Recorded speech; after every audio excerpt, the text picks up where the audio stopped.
On va commencer tout de suite direct par les remerciements parce qu'effectivement, moi je suis Chloé Ponsvoiron, la coprésidente de l'association Séquence 7 qu'on va vous présenter un tout petit peu après rapidement. On va remercier évidemment le Festival Paris Cours Devant, Nathalie, Rémi, Meggy, Juliette, Lisa, toute l'équipe. Et parce que donc grâce à eux, on est là. Évidemment, on remercie nos invités, mais on va vous présenter et puis on vous laissera vous présenter un petit peu plus juste après. Et c'est la première fois que les lecteurs anonymes et Séquence 7 font ensemble une table ronde. On est ravis, on est super contents. On fera ça tout le temps. Pareil. Et voilà. Et ben écoute, Émeric, vas-y, à toi. Moi, je suis Émeric Prévost-Légoni des lecteurs anonymes. Donc, pour dire quelques mots sur les lecteurs, voilà, on est une association qui défend les intérêts et la visibilité de ce métier parfois méconnu. Et voilà. Et on se retrouve souvent aussi pour consolider nos liens au sein de ce milieu parfois un peu difficile. Mais tout d'abord, nous avons une grande annonce avec Chloé à vous faire. Tout à fait, en exclu. C'est que Séquence 7 et Lecteurs Anonymes sont fiers d'avoir écrit ensemble un premier scénario de court-métrage. Court devant et revient tard. Donc ce sera, je pense, le court-métrage ultime. Et nous sommes jeunes, modestes, pleins d'envie, et nous souhaitons que ce projet soit financé dans un cadre professionnel. Donc c'est pourquoi nous avons réuni aujourd'hui des professionnels reconnus pour nous épauler dans cette aventure. Delphine Schmitt, productrice, pour nous produire. Sylvie Hautecoeur, scénariste et réalisatrice, pour coécrire. Christophe Taudière, responsable du pôle court-métrage de France Télévisions, pour nous préacheter. Morad Kartobi, chargé de mission court-métrage et première œuvre au CNC, pour nous accorder des aides. Si on a une aide avant réalisation, ça nous ira très bien. C'est bien, on demande juste celle-là. Quelques mots peut-être à rajouter sur vos parcours, si vous le souhaitez. Oui, si vous pouvez vous présenter chacun un petit peu plus que juste le titre qu'on s'est permis. Donc, Delphine Schmitt, productrice. J'ai commencé la production en 2008. J'ai dû produire, je ne sais pas, une vingtaine de courts-métrages, beaucoup de premiers courts-métrages. Et j'accompagne chaque année une formation à Amiens qui s'appelle La Première Démarche, où on encadre avec une scénariste et puis une équipe 6 jeunes auteurs qui développent leur premier court-métrage. Donc je reste à, je produis moins maintenant de courts-métrages. C'est une jeune productrice chez nous qui prend le relais. Mais j'aime bien encadrer encore de très jeunes auteurs, voilà, notamment au sein de cette formation. Donc j'espère que je pourrai vous répondre à des questions. Alors, je m'appelle Sylvie Hautecoeur. D'abord, je suis très contente d'être là parce que l'an dernier, j'étais là en qualité de jury. Et voilà, à chaque fois, la première fois, c'était parce que mon film produit par Delphine, Une mère, avait été sélectionné pour passer en avant-première. Et donc, ça fait 3 ans que je viens dans ce festival que je trouve super. Voilà, donc en disant tout ça, j'ai déjà dit pas mal sur moi. Donc je suis auteure-réalisatrice et moi j'ai commencé en étant actrice et petit à petit je suis passée de l'autre côté et j'ai écrit beaucoup aussi pour la télévision et puis ensuite pour le cinéma, Une mère. Et avant j'avais fait 2 courts-métrages, voilà, ce qui est important pour la discussion qu'on va avoir. Mon tour. Bonjour, on entend bien, hein, ouais. Donc, Morad Kertobi, je suis au CNC depuis pas mal d'années, où j'ai tourné un peu dans différents services, différentes directions, puisque aujourd'hui le CNC en fait ne s'occupe pas que de cinéma en salle, hein, mais aussi de programmes télé, de jeux vidéo, de création numérique, évidemment avec toutes les évolutions technologiques et économiques et sociétales qui ont eu lieu depuis quelques décennies. Donc le CNC a élargi ses missions d'intervention. Et donc, moi, à l'intérieur de cette institution, je me suis beaucoup effectivement occupé finalement de toujours la même chose, hein, mais avec des cadres différents. Hein. C'était d'accompagner, donc d'accueillir, d'informer, de conseiller, de mettre en réseau et d'essayer de soutenir financièrement des porteurs de projets en fait, qui avaient des films à faire et les aider à trouver les bonnes conditions pour concrétiser leur projet. Et donc, moi, je suis ravi d'être là aussi parce que les festivals et ce festival en particulier, c'est évidemment des endroits privilégiés pour faciliter les rencontres. Et c'est vraiment un aspect très fondamental sur lequel on va beaucoup peut-être revenir cet après-midi, hein, les rencontres, le collectif, pour faire aboutir des projets au départ individuels. Donc voilà, tout ça en complicité avec des partenaires comme les chaînes de télévision. Ah ben, on n'a pas le choix. Hein. Christophe Taudière, France Télévisions. Je suis responsable du pôle court-métrage. À France Télévisions, ça comprend 2 émissions dédiées au court-métrage. Une sur la 2, une sur la 3. Ce sont des émissions hebdomadaires qui ont encore l'immense privilège de perdurer. Voilà. Et puis après une scolarité difficile, je ne savais pas quoi faire de ma vie. Et j'ai dit, je vais faire de la télé. Et puis on va voir. Et puis les aléas m'ont mené jusqu'au cinéma.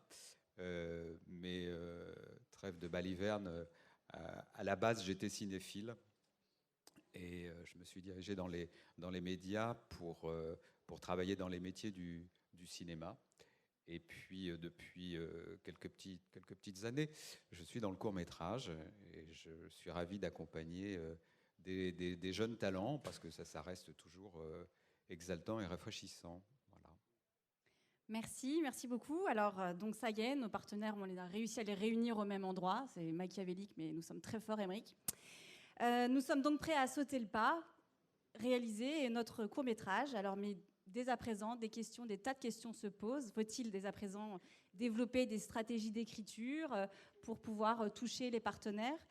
Mais le court-métrage, c'est de la joie, c'est de la création, c'est de l'audace, c'est des tentatives, parfois réussies, parfois ratées.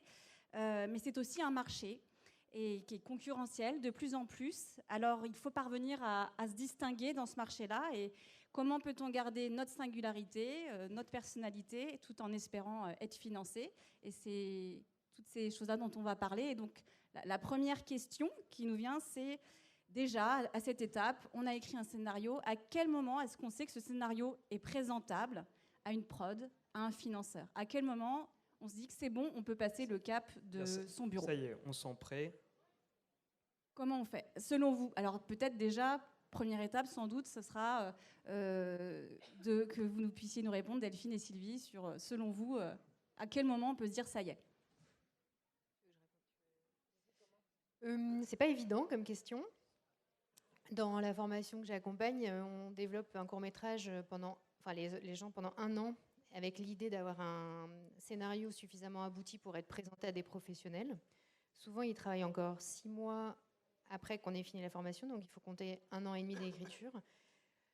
J'ai rarement vu moins de temps passer sur une écriture de court-métrage. Ça peut paraître énorme, mais en fait, ça demande du temps, de la réflexion, des essais, des tentatives, de passer dans le point de vue d'un personnage, dans l'autre, etc. Donc on est prêt quand... je pense que c'est difficile de le savoir si on est tout seul. Quand des gens ont lu, on fait des retours, et que tous les retours vont un peu dans le même sens, que vous avez le sentiment d'avoir quelque chose de précis en fait à défendre, parce que la rencontre avec un producteur ou une productrice, il faut rencontrer la bonne personne, c'est-à-dire c'est la personne qui va vous permettre de faire progresser encore le scénario sans vous faire perdre ce que vous avez envie de défendre. Donc en fait, il faut être suffisamment précis dans ce que vous avez envie d'écrire et suffisamment mûr pour défendre quelque chose qui vous tient à cœur et qui est déjà développé de manière cohérente, pour que la personne qui va aimer l'idée, le projet, l'énergie, va vous aider à aller améliorer le scénario dans la bonne direction. Vous voyez ce que je veux dire ? Sans vous dire « Ah non, mais tu devrais aller par là », et puis vous suivez parce que vous avez confiance, et après vous vous rendez compte que vous avez écrit pendant 3 mois quelque chose qui ne correspond pas à ce que vous aviez en tête. Enfin bref, il faut un peu de discernement, je pense. Bon, alors c'est difficile, je pense, de se rendre compte tout seul quand on est au bon moment. Donc il y a plein de dispositifs, notamment de rencontres de pitch, qui peut-être permettent de se rendre compte. Enfin, moi, je conseille de ne pas essayer tout en même temps. Peut-être quand vous avez un scénario, bon, d'avoir des retours d'amis, de se dire que vous êtes prêt, vous allez le pitcher dans un festival comme ici, par exemple, où vous pouvez rencontrer les producteurs. Puis vous voyez un petit peu si les gens tournent la tête quand vous leur pitchez, c'est que c'est peut-être pas encore complètement suffisamment solide et qu'il faut repartir en écriture. Alors c'est sûr que tous les dispositifs d'écriture sont très aidants pour en fait les dispositifs d'écriture permettent d'avoir des retours et permettent d'avoir ce sentiment de quand on est prêt ou pas en fait. Donc c'est bon, voilà, je sais pas si ça vous aide beaucoup. Moi, je pense qu'il faut ne pas être pressé dans l'écriture, c'est-à-dire, enfin, moi, la sensation que j'ai pour moi, c'est que souvent on se dit ça y est, j'y suis, ça y est, c'est ça. Puis après, on le fait lire et puis on se rend compte que c'est pas ça du tout. Donc, il faut vraiment se remettre sur l'ouvrage et être persuadé de ce qu'on veut raconter. Et ensuite, oui, le faire lire à d'autres, parce que si on va directement voir un producteur, on n'a qu'une seule chance pour faire une première bonne impression. Donc, voilà, il ne faut pas être trop pressé de faire lire à des producteurs. Et qu'effectivement, il y a plein d'endroits où on peut faire lire et on peut avoir un retour. Ça soit aussi la Maison du Film, qui moi, m'avait beaucoup aidé sur le premier court-métrage que j'avais fait, que j'ai autofinancé. Et ensuite, j'ai trouvé un producteur qui n'est pas là, qui était Benjamin Bonnet, qui ensuite est venu au moment où on a commencé au montage. Et mais c'est vrai que j'ai été accompagnée par la Maison du Film Court et que les retours étaient vraiment très importants parce que ça m'a permis de jauger à quel endroit j'étais de l'écriture. Et c'est difficile, soit tout seul, de savoir où on en est. Parce que souvent, on a l'impression que ce qu'on a écrit raconte 1000 fois plus que ce qu'on a écrit vraiment, en fait. Enfin, je parle de ma propre expérience. Après, je pense que chacun, c'est un peu différent. Mais en tout cas, il ne faut pas être trop pressé, j'ai la sensation. Et dans tous les retours que tu peux avoir, surtout pour un premier court-métrage, où ça peut être personnes de différents milieux qui peuvent dire des choses totalement contraires, quel discernement tu trouves pour garder les bons conseils qui vont dans le sens de ton projet et jeter le reste? J'ai l'impression que si globalement tous les retours vont dans le même sens, c'est qu'on est sur la bonne voie. Si tous les retours vont dans des sens différents, c'est que en fait chacun s'est projeté dans un film différent. Et dans ce cas-là, faut que tu te dises que c'est pas clair ce que tu veux raconter. Après, c'est peut-être pas facile quand on est seul chez soi à écrire de sortir de la solitude. Donc, Morad, arrête-moi si je me trompe, mais quand vous avez l'impression d'être quand même content de quelque chose, il y a aussi moyen de l'envoyer au premier collège du CNC, où les commissions font des retours assez précis et peuvent vous attribuer des bourses d'écriture, des résidences. Donc, bon, peut-être c'est un peu tôt quand on est tout seul, mais il y en a quelques-uns qui le font et ça leur permet de s'orienter aussi. Alors, je veux un petit peu, effectivement, c'est un point de discussion important, c'est que à quel moment, et Sylvie vraiment pour moi a résumé la problématique essentielle de la question du temps, de la temporalité, du sentiment d'impatience. Et c'est pas un jugement en fait. Bien sûr, quand on porte un film, on a envie qu'il se concrétise, on a envie de le voir incarné, traduit à l'écran. Donc c'est un sentiment totalement légitime. Mais à côté de ça, évidemment, il faut contrebalancer ça par de la raison et de l'analyse et de la lucidité. Et donc, effectivement, essayer de prendre du recul par rapport à son projet, son travail. Et justement, c'est là où on commence tout à l'heure, je parlais de collectif, commencer à être dans la relation avec les autres pour avoir des retours. Alors, pour répondre à Delphine, moi, évidemment, j'essaie de faire en sorte que vous ne commenciez pas, en fait, par déposer vos projets au CNC pour avoir des retours, parce que ce n'est pas la vocation, en fait, de la commission CNC de proposer des retours. Séquence 7... ça va être l'instant pub pour nous. On va en reparler, mais il y a des structures d'accompagnement vraiment très intéressantes qui existent en France, à Paris, pour justement jouer ce rôle-là de conseils, d'accompagnement, de mise en relation. Et donc, nous, on encourage beaucoup les porteurs de projets à aller vers ces structures pour bénéficier de retours. Et ne pas, en fait, justement, déposer trop vite au CNC, en région, aux chaînes de télévision et aux producteurs, pour ne pas griller les chances trop vite, hein, d'une cartouche un peu trop vite, et préserver, évidemment, toutes ces chances de prendre la distance avec son projet et dépasser un petit peu le cercle, le premier cercle, en fait, intime, amical, qui est forcément bienveillant, et qui vous encourage à faire votre film. Ça, c'est très bien. Mais évidemment, il faut passer cette étape pour aller vers des regards plus distants, plus exigeants, plus critiques, mais qui évidemment doivent être constructifs et pas décourageants. Et c'est là où ça devient intéressant, évidemment, d'aller voir des structures comme les vôtres, notamment, et pour avoir affaire à des gens qui auront une lecture non pas objective, parce qu'on n'est pas du tout dans des questions d'objectivité. Tout le monde est subjectif dans son jugement, dans les comités de lecture, aux chaînes de télévision, les producteurs. Tout le monde est subjectif, mais ce qui est intéressant, c'est d'argumenter, d'expliquer pourquoi on ressent un personnage, une scène, une histoire de telle manière, et d'arriver un peu à argumenter, expliquer, mettre des mots sur des émotions, des sentiments. Et ça, c'est difficile. Donc c'est pour ça que nous, quand les projets qui nous arrivent en comité de lecture font l'objet de retours, malheureusement, on ne peut pas prendre tout le temps nécessaire pour tout expliquer en détail pourquoi un projet est accepté, refusé, et toutes les nuances, en fait, hein, d'appréciation. Voilà, on fait un retour pour cerner un petit peu les motivations du comité de lecture. Mais le travail doit vraiment être fait en amont, avant de déposer où que ce soit. C'est vraiment de chercher les bonnes structures d'accompagnement pour vous aider. Et ça, prendre cette distance avec son travail et finalement faire du temps son allié, ne pas se dire je vais perdre du temps, mais au contraire je vais gagner en maturation, en bonification. On va pouvoir utiliser plein d'allégories gastronomiques, mais pour dire oui, il faut faire mijoter. En fait, faire un film, c'est mijoter. On peut aujourd'hui avoir une caméra, un téléphone, capter des images. Certes, ça peut donner des choses intéressantes sur le plan artistique, mais un film, ça reste quand même du temps. Même si on est sur du numérique, c'est du temps de réflexion, du temps de ressenti, du temps d'ennui, du temps de prise de distance.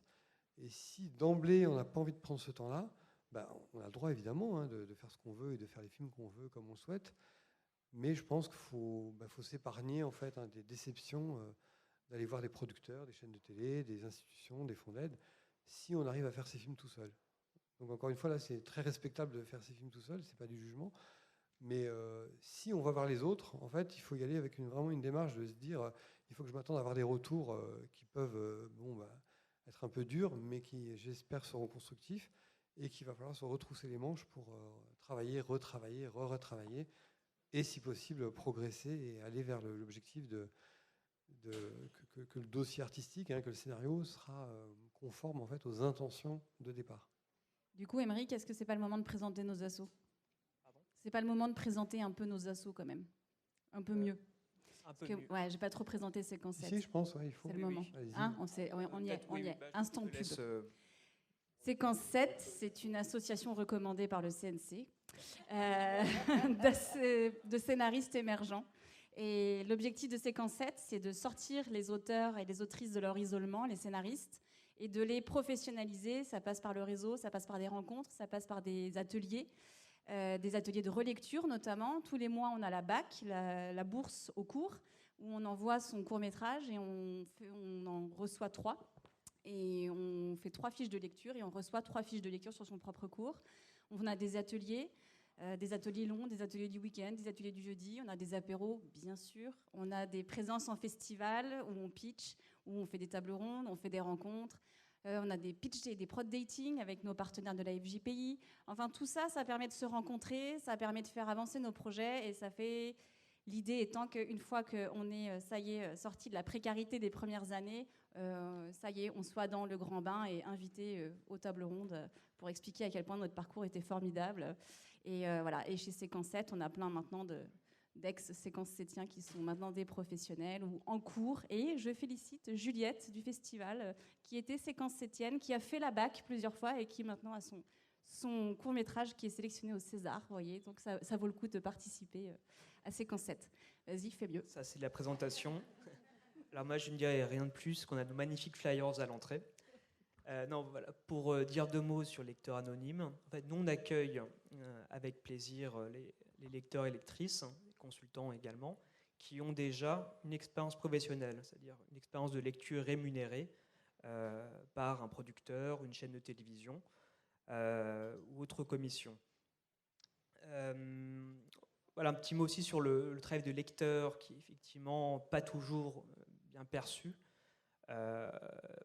ou le travail de consultant. En fait, voilà, notre métier n'est pas d'être des co-scénaristes, même si beaucoup de nos membres sont aussi scénaristes par ailleurs. L'idée, c'est d'avoir un avis un peu éclairé, comme disait Morad, enfin, en tout cas éclairé, critique et construit sur un scénario. Comme si, voilà, en quelque sorte, on se projette dans le film qu'on va voir quand on lit un scénario et on doit donner un avis voilà, tranché sur ce qu'on lit. Et nous, les lecteurs sont appelés par des producteurs pour débloquer un projet, pour aussi avoir plusieurs avis sur un scénario. Les chaînes de télévision, les distributeurs en emploient régulièrement pour... voilà. Après, là, c'est plus dans une démarche, est-ce qu'il y a un potentiel en salle?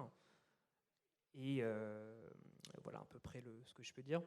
Donc je vous invite aussi à aller sur notre site des lecteurs anonymes, où on a une scénariothèque libre accès, ce qui permet aussi de se former à la lecture en lisant de remarquables scénarios. Vas-y, tu peux enchaîner du coup avec... Je vais enchaîner. Alors, dans ce qu'on disait tout à l'heure, ce qui nous intéressait aussi, c'est de savoir quels éléments mobilisent les lecteurs dans les commissions du CNC, les chaînes de télévision, quand ils doivent choisir des projets à sortir du lot. Voilà, comment on repère dans toutes les centaines de projets qu'on peut recevoir une singularité, un talent? Est-ce qu'il y a des critères bien sûr émotionnels qui correspondent aussi au goût, mais est-ce qu'il y a aussi d'autres choses qui rentrent en compte dans la prise de décision? Je laisse répondre sur l'algorithme France Télévisions. Oui, on va bientôt être tous remplacés par une intelligence artificielle, donc il n'y aura plus de problème. Non, mais c'est pas une question facile, hein, parce qu'il y a une part de subjectivité évidente. Après, alors pour essayer de rester dans l'objectif, c'est évidemment la qualité de rédaction et la qualité de présentation d'un dossier. Mais ça, c'est ce que je vous dis, là, c'est très scolaire. Mais c'est le basique, c'est-à-dire d'éviter trop de fautes d'orthographe par page, à peu près une syntaxe correcte et une présentation correcte également. Bien intégrer à l'intérieur du dossier de présentation une note d'intention. Souvent, ça embête les jeunes auteurs, mais c'est vachement nécessaire. Une note d'intention, une note de réalisation. Normalement, les auteurs, scénaristes font ça avec leurs producteurs, productrices en amont. En termes de méthodologie, les diffuseurs, on arrive plutôt, nous, en fin de chaîne. C'est-à-dire que la chose primordiale, la plus importante et basique, c'est d'abord d'avoir un producteur ou une productrice, d'être accompagné. Pour revenir sur le début de notre discussion, il faut pas rester seul, parce que à la base, écrire une histoire, enfin être scénariste, c'est un travail solitaire. Ça peut être piégeant. Donc il faut vraiment faire partager vos créations, vos scénarios, vos bribes de scénarios. Il faut vraiment être ouvert à la critique, même si de temps en temps, c'est pas forcément facile. Il faut essayer d'être souple intellectuellement par rapport à la critique. Ça, c'est super important. Et une fois que vous avez trouvé le bon ou la bonne productrice, là s'enclenche la recherche de financement et s'enclenche également le dépôt au CNC, qui est une pierre angulaire du financement des courts-métrages et des longs-métrages en France, parce qu'on a encore la chance d'avoir un système de guichet, comme on disait tout à l'heure, et d'aide qui est quand même conséquent par rapport à d'autres pays, même par rapport à d'autres pays européens. Donc il faut bien se renseigner et surtout il ne faut pas s'en priver. Après, pour revenir à ta question initiale, de savoir si nous, en tant que diffuseurs, par exemple, on recherche des critères précis, c'est dur d'avoir une réponse précise. Nous, généralement, on essaie de chercher des auteurs qui sortent un petit peu du lot. Alors quand je dis sortir un petit peu du lot, c'est sortir des thèmes ou des angles classiques des projets qu'on peut recevoir, parce que il y a beaucoup d'effets. Ça, comme c'est une profession, comme c'est un travail très individuel, on s'en rend pas forcément compte, mais on envoie quelque chose et on pense que cette histoire est unique. Alors, désolé de vous décevoir, mais non. Souvent, c'est très banal. Voilà. Alors, il faut déjà mettre ça en tête en échangeant déjà en amont. Et c'est phénoménal. Alors, il y a des grands flux comme ça. En ce moment, depuis quelques années, c'est beaucoup. Alors, c'est des films de deuil. Voilà. J'ai rien contre le deuil, pourquoi pas. Ça peut générer beaucoup de belles histoires et beaucoup de choses, d'émotions très, très intenses. Souvent, c'est le même angle qui est choisi pour traiter le deuil ou pour traiter la maladie ou pour traiter des choses comme ça. Alors nous, on fera par rapport aux propositions qui nous arrivent évidemment tout au long de l'année. C'est un fleuve, une rivière comme ça. La différence qu'on peut faire, c'est un angle un petit peu plus original ou différent, un pas de côté. Voilà. Là où on peut repérer des auteurs qu'on estime intéressants, encore une fois en toute humilité, c'est le pas de côté par rapport à une vision du monde ou par rapport au traitement d'un sujet qui est déjà abordé, en fait. Un couple s'aime et se déchire, rue Jean-Pierre Timbaud, ok. Tout le monde peut le faire. Après, la différence, ce sera via la vision de l'auteur, parce qu'elle sera unique, parce qu'elle sera originale, étonnante, et qu'on ne l'aura pas lu comme ça. Ça, c'est un des critères. Alors, il y en a d'autres, des critères principaux, mais où on essaie de faire la différence. Après, il y a souvent une question qui nous revient de la part de certains producteurs qui ne sont pas dans la salle, évidemment. Vous voyez, question posée aux diffuseurs, vous voulez quoi? Voilà. Non, mauvaise question. Non, on veut rien à la base, ou on veut tout. Mais on ne va pas passer, sauf exception, des commandes. Je voudrais des films de 12 minutes en noir et blanc, polar. Non, ça n'existe pas. Ce qu'on veut, mais ça, et c'est la difficulté de ta question, c'est parce que ça restera flou. Ce qu'on veut, c'est quelque chose de singulier, d'original, de fort, et qui puisse nous émouvoir, nous, dont la vieille carcasse a durci depuis des années au fil des pages qu'on a lues. Mais voilà, je ne sais pas si j'ai répondu plus ou moins précisément à la question. Très complet. Tu conseillerais aussi en fait de regarder tout simplement les émissions de court-métrage pour se faire une idée de Alors, oui, ce que vous ça pouvez préacheter. Pour le coup, ça c'est une proposition très concrète. Et c'est évidemment par rapport aux diffuseurs que vous allez choisir, viser. Il faut regarder évidemment les émissions, Canal, Arte, France 2, France 3, voir les choix des diffuseurs, alors, notamment sur les achats, mais le plus important sur les préachats, parce que les 4 chaînes que je viens de citer font du préachat, c'est-à-dire s'engagent en amont avec vous et avec les prods sur scénario. Pour nous, c'est une petite prise de risque. Pour vous, elle est plus importante, pour les producteurs aussi. Mais le vrai pari et l'engagement, il se voit là. Alors, il faut regarder les génériques, voir si c'est un achat ou un préachat. Et là, vous pouvez voir peut-être au plus juste les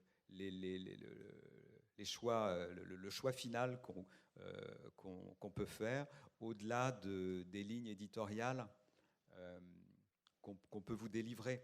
On fera toujours des lignes éditoriales, mais là aussi, c'est toujours éclectique et pas vraiment précis. Alors, si vous voulez faire des recherches avec un petit peu plus de finesse et d'à propos, il faut regarder les films sur lesquels on se positionne en préachat. Effectivement. Non, effectivement, c'est vraiment le conseil très important, c'est la curiosité de ce que font les autres, ceux qui ont déjà fait des films, qui les ont déjà écrits, tournés, produits. Et vraiment, c'est pour ça que là, on est dans un cadre idéal de festival, d'aller aux projections, d'avoir un vrai plaisir de spectateur, mais également d'essayer d'en savoir un petit peu plus sur les coulisses et sur la fabrique des films. Donc, soyez attentifs au générique et puis effectivement, allez poser des questions à ceux qui font les films.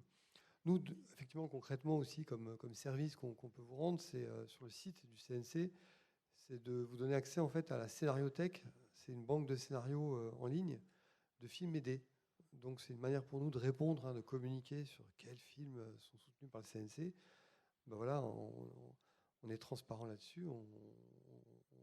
On édite chaque mois la liste des films soutenus et puis en plus, pour certains d'entre eux, on les met en ligne pour donner accès justement aux notes d'intention, aux scénarios, aux notes de production, enfin tous ces éléments qui peuvent paraître au départ un petit peu complexes à rédiger.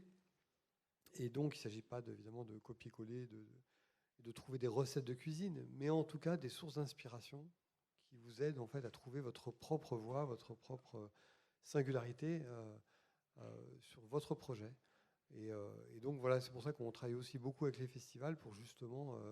alors malheureusement, je n'ai pas pu le faire cette année avec Paris Cours de Vent. Je suis en train de le préparer là avec Clermont-Ferrand, mais j'espère que l'année prochaine, on pourra le faire avec Paris Cours de Vent. Mais c'est d'être en veille en fait de la programmation et de repérer les films programmés pour pouvoir vous permettre de avoir accès en direct lorsque vous allez voir un film en fait après ou voire avant la projection, d'avoir accès au scénario.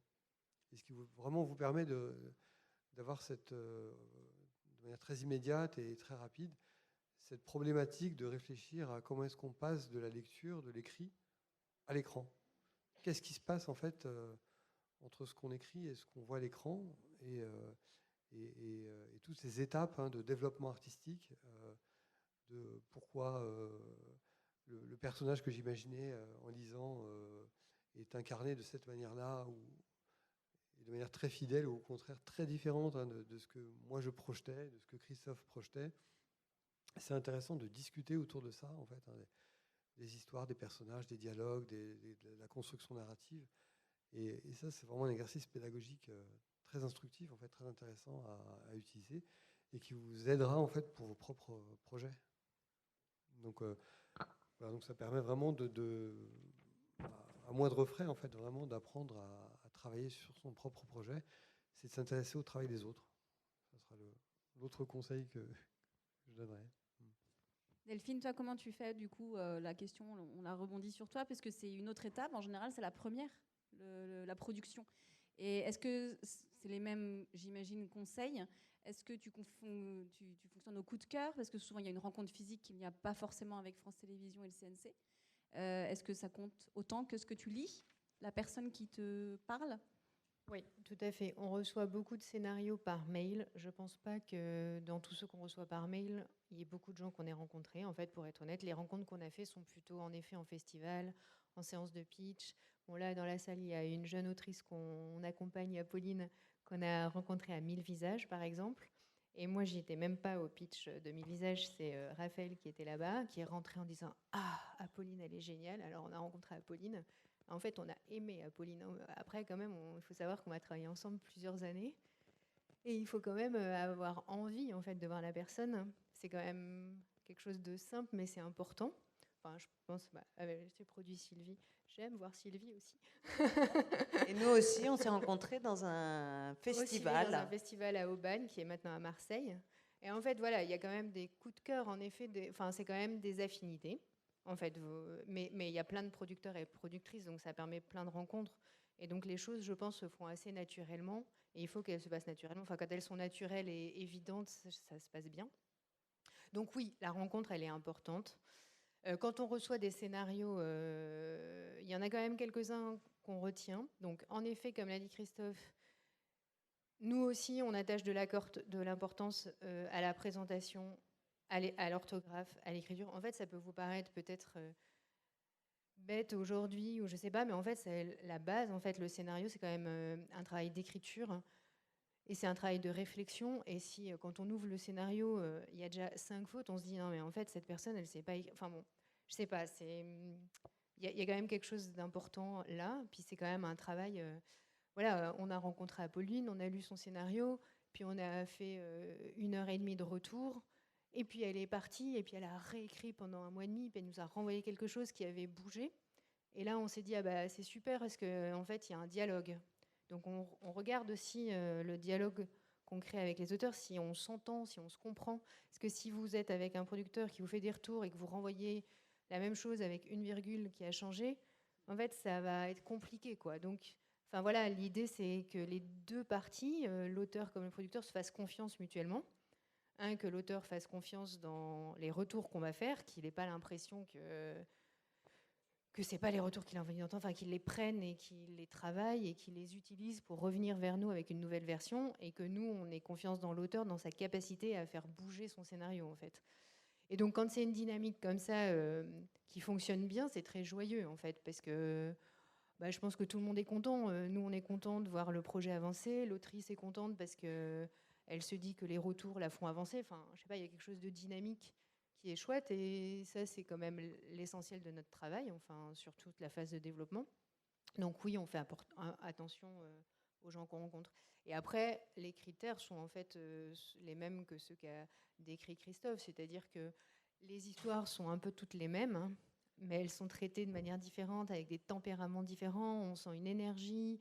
Voilà, c'est des petites choses qui donnent la saveur au scénario, de l'émotion. Et on se dit que c'est des premiers films, c'est des paris. Des fois ça marche, des fois ça marche pas, mais il faut avoir un petit truc qui donne envie d'y aller, quoi. Et ça me fait rebondir sur la question qui était suivante. C'est est-ce que du coup tu sens qu'il y a un désir de cinéma en face?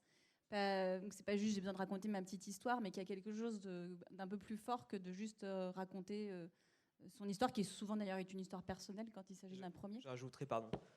C'est quoi justement un désir de cinéma? Je trouve qu'on le sent assez vite, en fait, dans la façon dont c'est écrit. C'est-à-dire, on sent que la personne qui écrit, elle pense à des images, à un rythme, à des comédiens. Enfin, il y a quelque chose dans l'écriture qui c'est pas un livre, quoi. Enfin, on voit je sais pas comment préciser, mais c'est évident, en fait. Impalpable et en même temps évident. Ouais, c'est évident. Enfin, oui, on sent la personne qu'elle va être capable. Moi, par exemple, je suis incapable de prendre une caméra. Vraiment, vous me mettez une caméra entre les mains, je ne sais enfin, avec une séquence à tourner, je ne sais pas où me mettre, je ne sais pas quoi filmer. Franchement, je n'ai aucune aptitude dans ce travail-là. Mais quand je lis un scénario, je sens que la personne, elle va être capable, ce dont je suis incapable. Et ouais. Du coup, ça fait un duo. Ça nécessite un duo travail autrice-productrice. C'est ta question, Émeric. Émeric, c'est à toi, là. Ah, pardon. Il boit tes paroles, il est là. Oui, non, ça, j'ai écouté ça. Oui, alors c'est vrai, il y a déjà, on va dire, un match qui se crée avec le partenaire financier. Comment, dans votre duo productrice-autrice, vous anticipez la suite? Est-ce que vous dites déjà, voilà, je vais adapter mon écriture, notre écriture, aux demandes des partenaires? Ou alors pas du tout? Moi, je pense pas. En fait, je pense qu'il faut rester fidèle à ce qu'on a eu envie et ce qui nous a excité de raconter à deux, ensemble. Et si on commence à essayer de rentrer dans un cadre, je pense que ça peut abîmer le projet. Par contre, après, quand il y a un distributeur qui est là et qu'au montage, on nous demande des choses, et ce qui s'était passé sur Une Mère, alors là, il faut écouter parce qu'ils font partie intégrante du film. Mais on ne va pas écrire un film pour que ça cadre au CNC, par exemple. Ça n'a pas de sens parce que ça va dénaturer le projet, ça va plus être sincère et ça va se voir. Enfin, moi, c'est ça que je pense. L'idée, c'est quand même de rester sincère à ce que la personne amène, de l'emmener vers la meilleure qualité possible et ensuite de convaincre. Le CNC, c'est pas un oral, donc c'est le projet qui convainc, et dans les chaînes aussi, mais on peut prendre rendez-vous avec Christophe et lui pitcher le projet comme si notre vie en dépendait, et il comprendra alors peut-être à quel point c'est un projet incroyable. Et il aura été tellement bien développé, il sera tellement juste, il sera tellement palpitant qu'il dira oui, n'est-ce pas? Petite larme à l'œil. Non, mais blague dans le coin, c'est vrai que c'est important aussi de pouvoir, je ne sais pas si c'est savoir, mais de pouvoir transmettre ses désirs. Tu parlais, Aymeric, de désirs de cinéma, mais son envie, son enthousiasme par rapport au projet que vous portez, et puis de le transmettre au producteur ou la productrice qui vous choisira ou vous aurez choisi. C'est un couple, hein, de toute façon, pour rebondir sur tes propos, Delphine. Effectivement, ça marche ou ça marche pas. C'est un couple. C'est très important, et c'est le moteur de ce qui va vous conduire ensuite plus loin. Mais À France Télé, toi aussi, tu mises sur les couples? Tu sens ces choses-là Toujours, oui, j'ai toujours misé sur le couple. En général, il faut y croire. Non, mais oui, alors, je pense que c'est important. Ça va pour les célibataires du court-métrage? C'est important, ce couple de travail, auteur, producteur, productrice, bien sûr. C'est le cœur. C'est le cœur de l'action. Là, c'est le cœur nucléaire. Voilà, c'est le moteur. Et puis ensuite, il y a les relais périphériques. Quand je dis périphériques, ils sont aussi importants. C'est pas péjoratif, que sont le CNC, les diffuseurs, les différents guichets en région. Aussi, il y a des commissions. Pour certaines commissions en région, il y a encore des oraux. Ça, c'est important. C'est toujours un exercice pas évident, mais ça peut apprendre aussi à défendre votre projet en public, comme ça, l'idée du fameux pitch. C'est un peu bête et méchant, mais enfin, il y a quelque chose qui fonctionne derrière cette idée-là. Donc, il faut pouvoir, effectivement, il y a une petite part de séduction dans ce que vous allez transmettre d'enthousiasme avec votre projet, c'est vrai. Ouais, et ça m'est arrivé d'avoir des aides en région et des retours de commission qui disaient votre duo était super. Ça m'est pas arrivé qu'une seule fois. Enfin, donc, comme quoi la dynamique, c'est-à-dire qu'un auteur tout seul ou un producteur tout seul, en fait, c'est pas pareil qu'à deux. Et donc, je pense que les gens de la commission peuvent voir quand une productrice va bien accompagner une autrice et quand une autrice va quand ils voient qu'il y a l'alchimie qui se passe, parce que moi, je considère que je peux apporter quand même beaucoup de choses tout au long du processus de création. Et je pense que les gens dans une commission, ils peuvent voir ce lien, quoi. C'est-à-dire qu'on est là quand même, évidemment, au scénario, au financement, mais après, il y a quand même toute la fabrication, tout le montage. Donc, il y a des conseils et une vision qu'on amène en permanence, en fait, pendant tout le long du processus. Et donc, ouais, c'est arrivé qu'on nous dise ah, mais toutes les deux, ça marchait bien. Ça rassure peut-être de voir qu'il y a quelque chose de solide, quoi. Ouais, j'imagine. Oui. Toi, Sylvie, comment tu appréhendes l'exercice de l'oral pour présenter un projet, le pitch c'est douloureux en général. En fait, je pense qu'il faut le préparer à mort. C'est-à-dire, ça se prépare vraiment. Et c'est marrant parce que hier, j'ai préparé une productrice qui devait aller pitcher un projet que moi j'ai écrit et où on va être financé, etc. Et elle devait le présenter. On a passé 2 heures à travailler avec elle un pitch qui dure 3 minutes 30 parce que c'est très difficile de pitcher. Pour tout de suite être convaincant. Et d'ailleurs, il y a plein de... Je ne sais pas si vous faites des formations pitch, mais je sais qu'il y a plein d'endroits où on fait un peu de formation pitch parce que c'est très difficile. C'est très difficile à faire et c'est très angoissant. Et si on ne l'a pas préparé, ben, on perd ses moyens. Et après, il y a des gens Nous, qui on sont fait toujours hyper... passer des oraux blancs. Ouais. Hein? Nous, on fait toujours passer des oraux blancs avant les oraux. Quoi. Quand on avait passé, puisqu'on a eu le premier tour du CNC pour le long métrage, on avait fait un travail pour pouvoir venir.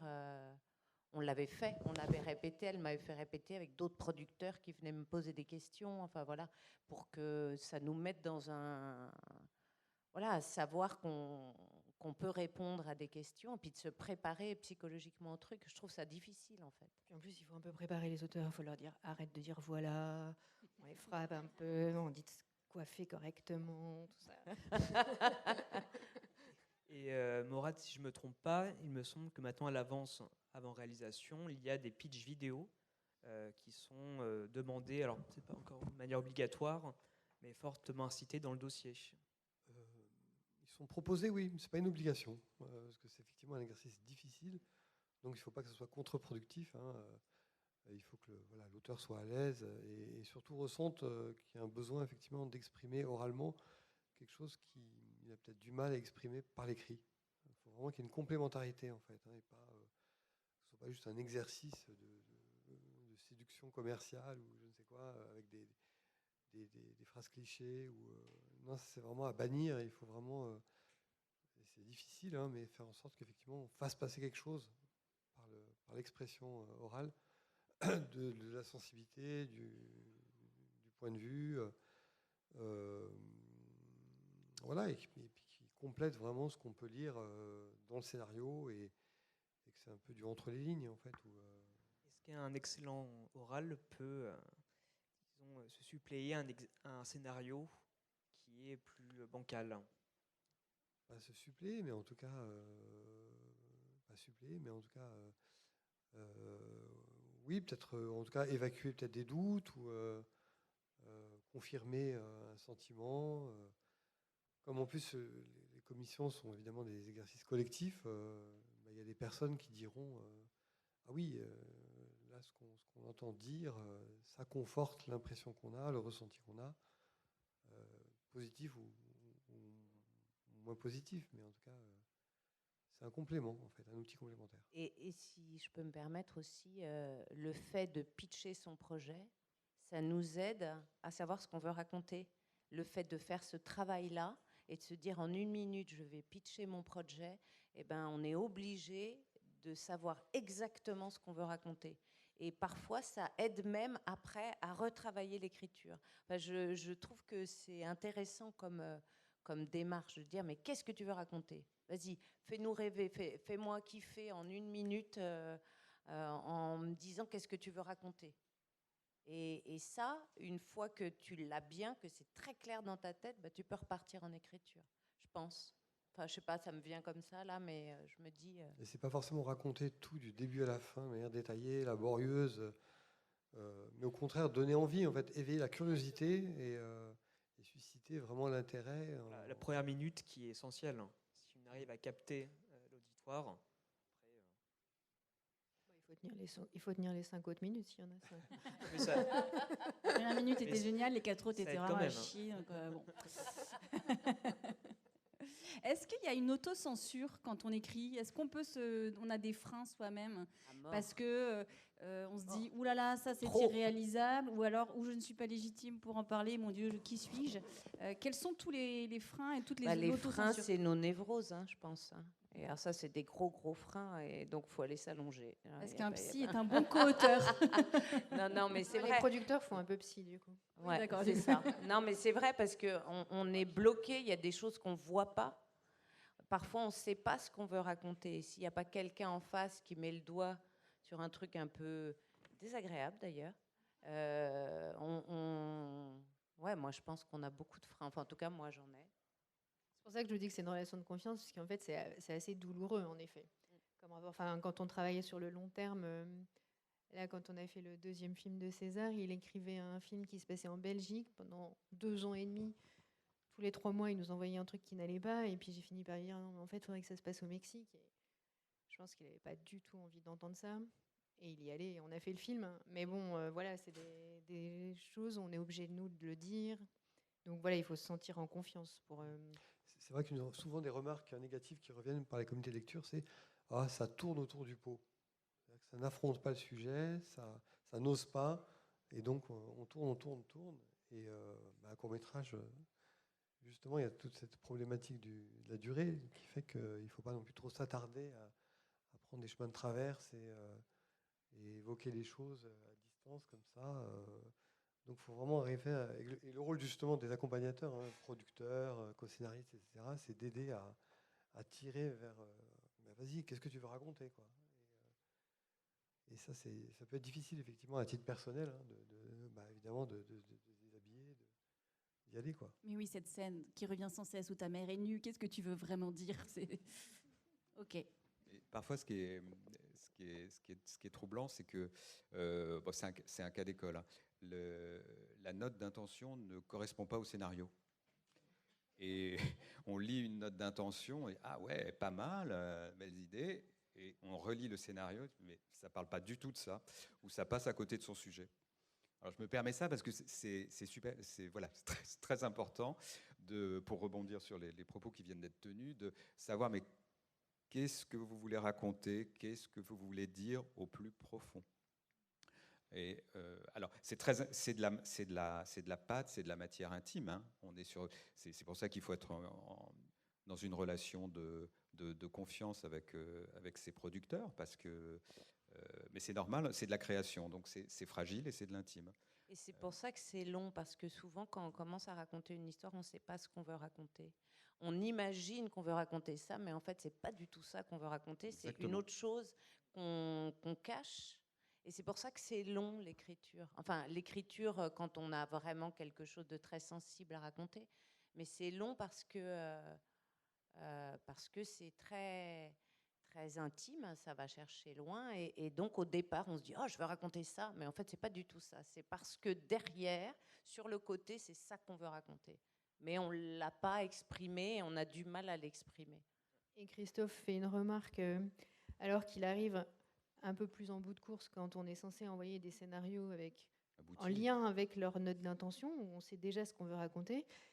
Et en fait, voilà, même, parce que s'il les lit, c'est qu'il y a déjà un producteur, donc le producteur a normalement déjà dit oui, mais ce que tu racontes, c'est plutôt là, etc. Il y a déjà eu ce travail. Et pourtant, même nous, on envoie encore des scénarios qui sont peut-être pas exactement conformes à la note d'intention, etc., où le sujet n'est pas encore complètement là. Ce qui ne veut pas forcément dire qu'ils ne seront pas aidés, parce qu'il y a quand même quelque chose qui, qui va les faire sortir du lot, etc. Mais pour vous dire à quel point, en fait, finalement, on ne sait ce qu'on raconte que quand le film est terminé. Donc évidemment, c'est un travail perpétuel qui ne termine jamais, puisque au montage, on réécrit souvent encore le film pour peut-être s'approcher encore un peu plus de finalement ce qu'on voulait vraiment raconter. Donc voilà, c'est des processus. Et donc je reviens sur la longueur. En effet, c'est long et c'est en travail toujours, parce qu'une fois que Christophe ou un ou une autre diffuseur le lit, il fait aussi des retours, et puis des retours au montage. Et enfin voilà, ça évolue pendant des années, quoi. D'où l'intérêt aussi de trouver quelqu'un avec qui on s'entend bien, quand même. Puisqu'on parlait de notes d'intention, les envois au guichet de financement, ce sont aussi des dossiers. Donc au-delà du scénario, est-ce que, Morad et Christophe, vous n'avez pas parfois l'impression, disons, que le packaging, le dossier, prenne le pas sur le scénario en lui-même? Tromperie sur la marchandise. Alors, non, pas fréquemment. Moi, j'aime bien les présentations sobres, avec un gage de sérieux. Parfois, on nous envoie des storyboards. Alors, c'est rarement nécessaire, par exemple. Sauf pour l'animation. Alors, pour l'animation, oui. Alors, c'est des gros dossiers pour l'animation, mais ça, Morad pourra en parler. C'est assez impressionnant. Alors maintenant, je ne sais pas si on continue à vous envoyer des dossiers papier, parce que ça tuait pas mal d'arbres, mais c'est des dossiers de 80-90 pages, avec des pages quadricouleurs et tout. J'ai souvenir de ça, c'était très précis, très beau, souvent très exigeant. Mais pour une fiction, on va dire, il n'y a pas besoin ce qu'on peut envoyer qui peut être, mais il faut que ce soit utilisé à bon escient, c'est un mood board, par exemple, sur une couleur, des références. Ça peut aider, en considérant que si c'est tiré de grands films, voilà, une atmosphère à la Lynch, ouais, ok, bon courage. Enfin, voilà, mais ça donne une direction dans l'intention de l'auteur et de sa réalisation. Mais généralement, si c'est sobre et bien écrit, moi personnellement, ça me va. Et est-ce que le casting a son importance? Quand on écrit, parfois on pense déjà à des comédiens, des comédiennes, soit parce qu'il y a un ou une artiste connue, on se dit tiens c'est notre ref et je vais écrire pour ce genre d'acteur ou ce genre d'actrice. Est-ce que ça compte? Est-ce que c'est bien d'avoir une tête d'affiche dans son... Parce que les comédiens et les comédiennes jouent souvent le jeu, même ceux qui sont déjà bien reconnus, de jouer dans des courts-métrages qui les tentent. Ils parient un peu sur l'avenir avec les jeunes auteurs et jeunes autrices. Est-ce que ça compte? Alors, bien sûr, on dit oh, l'important c'est le film, etc. Mais mine de rien, il y a pas mal de films où on voit un casting un peu privilège. Est-ce que c'est important? Est-ce que c'est un gage de confiance, par exemple? En tout cas, nous, vis-à-vis des commissions du CNC, pas du tout. C'est pour ça qu'on pose la question non pas des comédiens qui ont donné leur accord, mais en tout cas des comédiens pressentis. C'est-à-dire qu'en gros, qui on verrait pour incarner le personnage, et ce qui aide en fait évidemment le lecteur à visualiser. Mais ça peut être un comédien qui est inaccessible ou qui est mort, enfin en tout cas, mais c'est vraiment une question d'incarnation qui aide à visualiser. Mais au-delà de ça, en fait, on n'est pas du tout dans les logiques de projet bankable avec des comédiens stars et non, c'est pas l'esprit du court-métrage. Ça rassure pas particulièrement le financement? Non, parce qu'il n'y a pas d'inquiétude. Donc, il n'y a pas du tout de logique vraiment de rentabilité, de vouloir être rassuré sur la faisabilité. Non, on est là pour prendre des risques et accompagner cette prise de risque. Donc, Delphine, est-ce que ça joue? Non, pas vraiment, pas en court-métrage. Enfin, en fait, ça n'influe pas le financement. J'ai envie de dire que moi, ça m'inquiéterait plus qu'autre chose. Ça t'agacerait? Ça m'inquiéterait. Inquiéterait. Éventuellement. Mais ça dépend, en fait. J'ai pas spécialement de... Enfin, je veux dire, si une autrice arrive, qu'elle est la meilleure amie de je sais pas qui a envie de jouer dans le court-métrage, bah, ça va être super. Mais et sur sa vie, après en festival, en truc comme ça, est-ce que ça compte? Ah non. Enfin, moi, j'ai pas l'impression que les films ont plus ou moins bien circulé s'ils avaient du casting plus ou moins connu. En fait, c'est plutôt la qualité du film. Et en court-métrage, c'est quand même... Enfin, je trouve ça chouette. C'est justement l'endroit où on peut découvrir des acteurs aussi. Et j'ai pas le sentiment non, que nos films aient mieux fonctionné s'ils avaient des acteurs plus connus. Enfin, en tout cas, c'est pas... moi, je me suis jamais arrêtée à ça. Et la qualité du casting, bien sûr, au même titre que la qualité de tous les intervenants, mais à quel point le jeu ah non, ça, est c'est important. Oui. Ça, on fait un vrai casting. Non.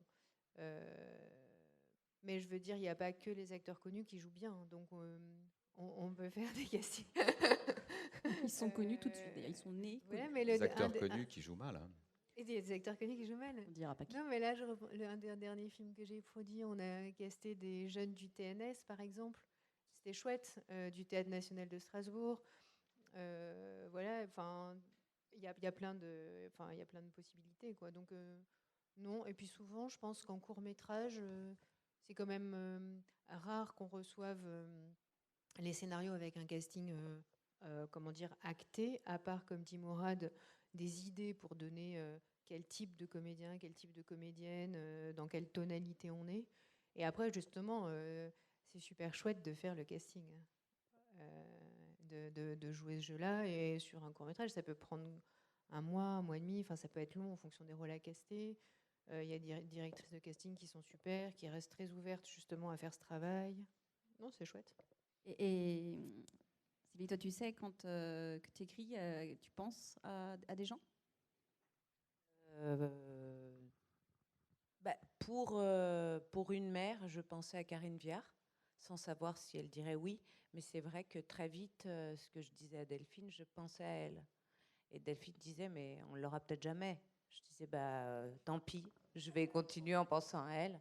Et on a eu la chance qu'elle dise oui, mais elle aurait très bien pu dire non. Mais moi, je crois que ça m'a aidé à l'écriture, de l'avoir dans la tête. Et après, puis bon, pour un long métrage, c'est un peu différent, pour le coup, parce que là, pour le financement, alors qu'un court métrage, je pense que la joie, c'est justement de se dire qu'on n'est pas obligé d'avoir des gens connus, alors que sur les longs métrages, le casting compte énormément. Donc, On a plus de liberté de ce côté-là dans le je pense, puisqu'on a cette liberté-là, autant la prendre sur les courts métrages. Parce que pour rappel, on ne gagne pas sa vie avec un court métrage. On est bien d'accord. Voilà. Non, c'était juste pour être sûr. Mais les comédiens sont rarement payés, sauf si le CNC est parmi nous. Si, une fois que c'est diffusé sur France 2, c'est le pactole. Quand on est à préacheter avec la d'avant réalisation. Mais c'est voilà, coule à flot. C'est vraiment pour le plaisir. Une petite info concrète par rapport à ça.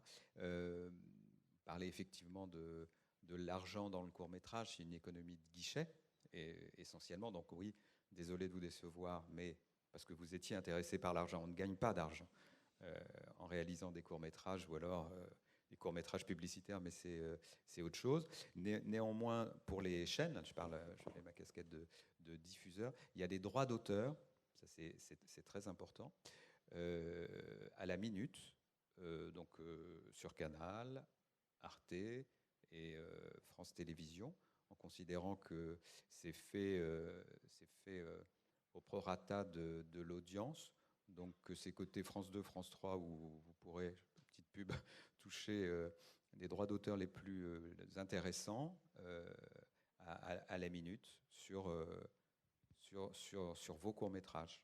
Donc plus ils sont longs, mieux c'est payé. Hein. Alors... Faites des moyens métrages. Donc voilà, et puis moi je combats évidemment ça. Moi je fais monsieur ciseaux d'argent là pour dire non, c'est trop long, on s'ennuie un petit peu, tout ça. Mais ça après c'est le jeu, c'est la négo entre les différents professionnels, quoi.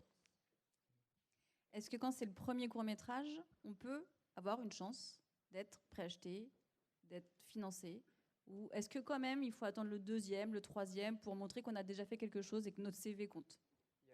J'ajouterais aussi, même pour un premier cours, quand on est bien entouré avec un producteur, une productrice reconnue, est-ce qu'il n'y a pas un risque d'être un peu biaisé, d'être avantagé par rapport aux autres primo-auteurs? Je pensais pour dans les dossiers qu'on reçoit, côté des guichets. Quand on connaît déjà la prod et que ce n'est pas une petite prod qui démarre en même temps que l'auteur. Oui. Des scénarios excellents. Non, mais c'est un tout. Hein. C'est un système quasiment organique, parce qu'on travaille. Alors, on fait attention à ça. La question, effectivement, est intéressante. On fait attention à la diversité de nos choix, c'est-à-dire de ne pas donner un tiers du budget à une seule boîte de prod. Hein. D'abord, je pense qu'on aurait des remarques. Donc, d'être attentif à ça. Concernant les premiers courts-métrages, oui, bien sûr, on accompagne des premiers courts-métrages et des auteurs vraiment, ou des autrices débutantes. Moi, c'est une volonté, là aussi, enfin, au sein du service public, d'être dans cette démarche-là d'accompagnement, même si ce n'est pas forcément gagnant-gagnant les premières fois. C'est-à-dire que on peut espérer, comme disait Morad tout à l'heure, on se projette tous de toute façon sur un scénario. C'est ça qui est quelque part un petit peu magique et enthousiasmant. Et on peut être déçu à la réalisation. Mais ça fait partie du jeu. entre guillemets, c'est pas grave. On est là pour accompagner aussi dès le premier court-métrage. Et puis pour répondre à ta question, oui, il y a des suivis d'auteurs. C'est-à-dire qu'il y a des auteurs qu'on considère comme intéressants, qui proposent des choses où on voit nettement une évolution qualitative, une maîtrise. Et on les accompagne sur 2, 3, 4 courts-métrages, c'est plus rare. Mais effectivement, c'est un cas de figure qui existe. Et c'est important aussi pour des auteurs qui, ensuite, si tout va bien, se destinent à un premier long métrage. Parce que parfois, financer et être sélectionné par un diffuseur pour un 3e ou 4e court-métrage, c'est pas forcément évident. Pas forcément plus évident qu'un tout premier sur lesquels nous, on va, entre guillemets, projeter quelque chose, fantasmer, voilà, quelque chose qui adviendra ou n'adviendra pas. Mais ça fait partie du jeu. Donc en fait, finalement, le nerf de la guerre sur toute la chaîne, c'est le scénario, c'est l'outil de départ, c'est celui qui va enclencher tout le reste. Donc c'est la qualité du scénario qui va primer avant tout le reste. Ouais. Je nuancerais. Non, enfin, moi, je dirais que c'est un tout global, hein, le projet artistique. Donc c'est le projet de mise en scène qui inclut évidemment le déroulé narratif, mais pas que. D'ailleurs, un scénario, c'est très technique, c'est très factuel. Est-ce que vous préférez toutes et tous, quand justement il est très technique et qui répond à ce qu'on attend d'un scénario, ou est-ce que vous aimez quand même qu'il y ait une patte littéraire, quelque chose? Est-ce qu'on entend un petit peu tout? On entend non, on n'est pas là pour faire de la littérature. Fait quelque chose de factuel, de technique, et à côté de ça, on dit ah mais quand j'ai lu ce truc-là, il y avait quelque chose en plus, il y avait une patte d'écrivain, quoi. Ok, c'est pas grave. Non, mais en fait, j'étais en train de réfléchir à des scénarios, mais pour moi, quand c'est bien écrit, s'il y a quelque chose en plus dans l'écriture, c'est quelque chose qui va m'amener plutôt des images. Enfin, c'est-à-dire que c'est ça qui va me faire dire ah, la réalisation, c'est plutôt comme. Enfin, en fait, je comprends pas bien le truc technique parce que là, je repensais.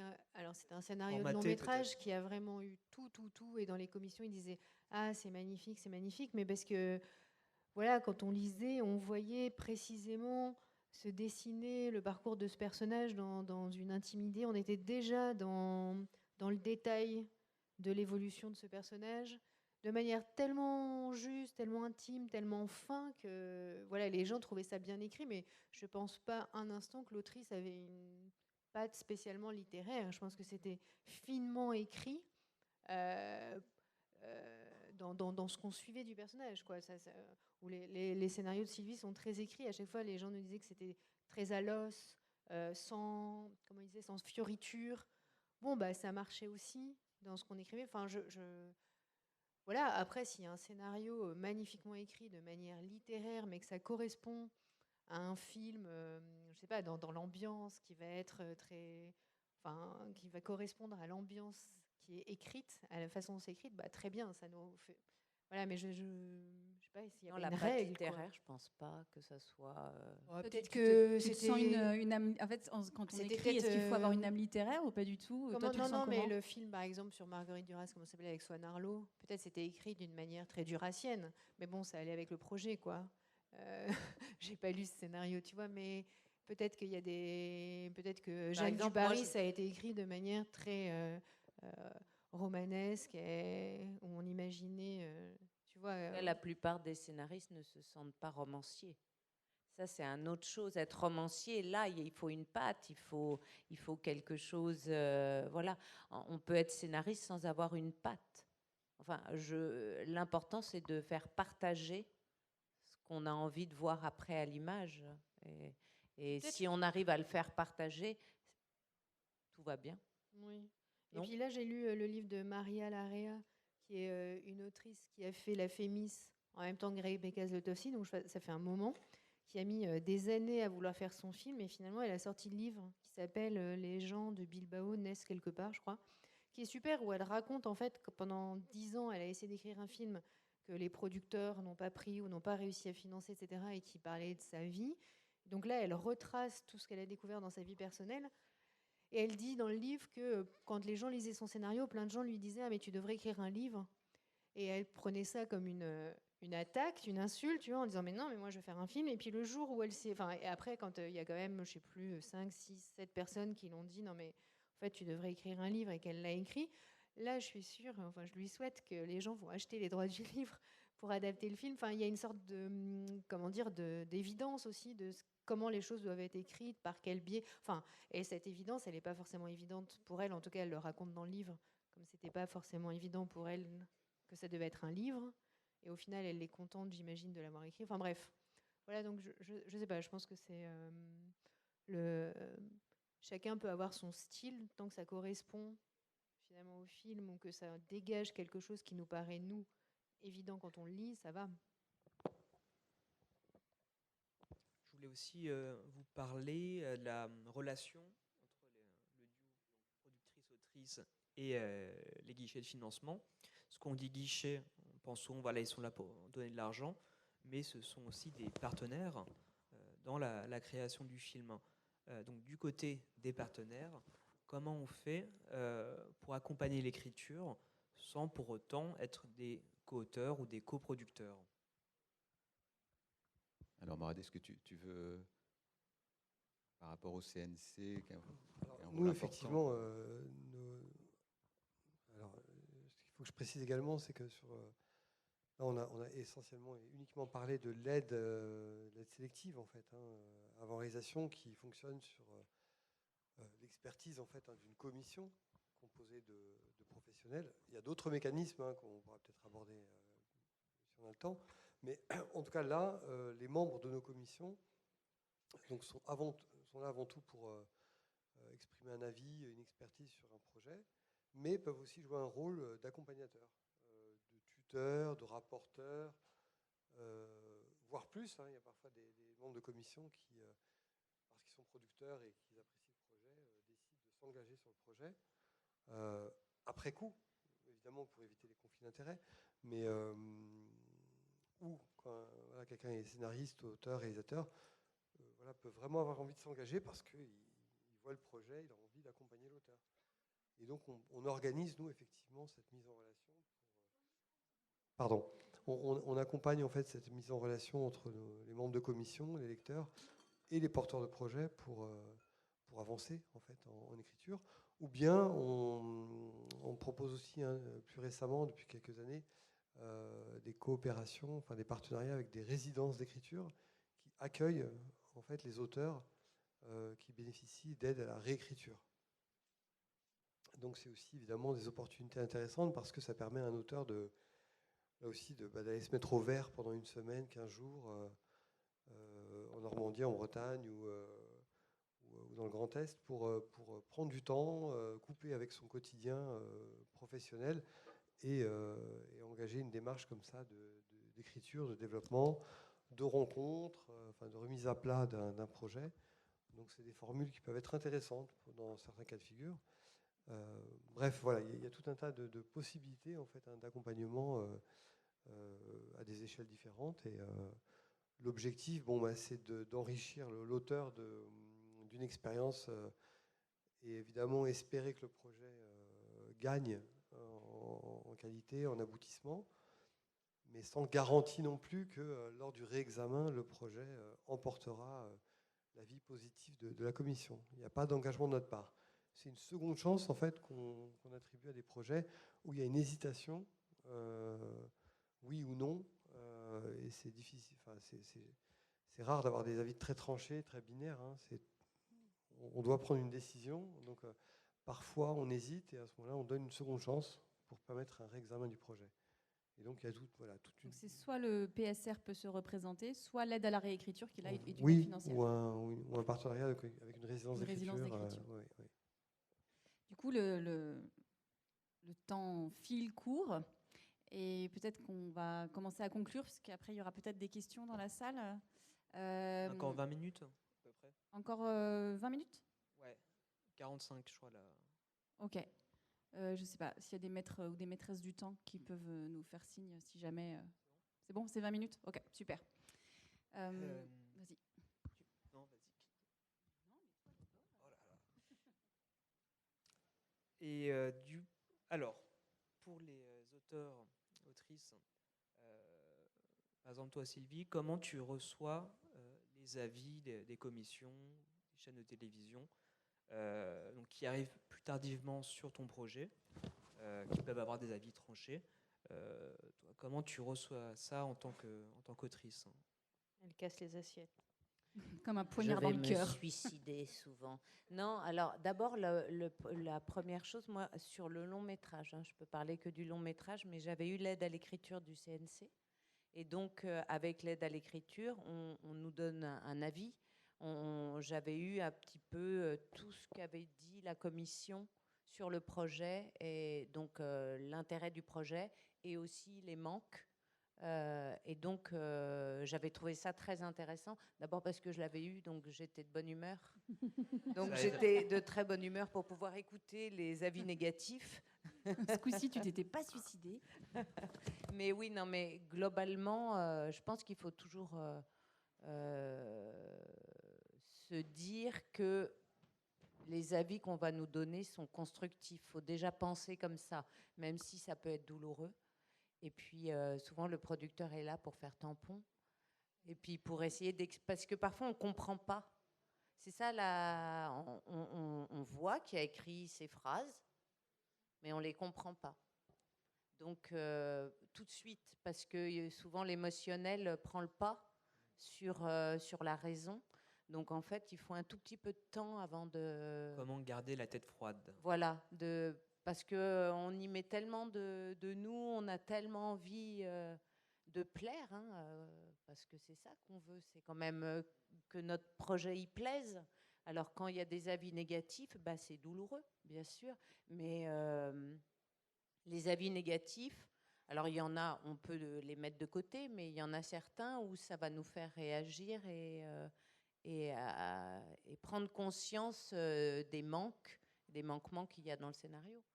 Mais c'est vrai que le producteur ou la productrice peut aider justement à... Alors que nous, en tant que producteur productrice, on a les retours, on fait ah bah voilà, on l'avait bien dit. Au moins, elle ou il va nous écouter maintenant.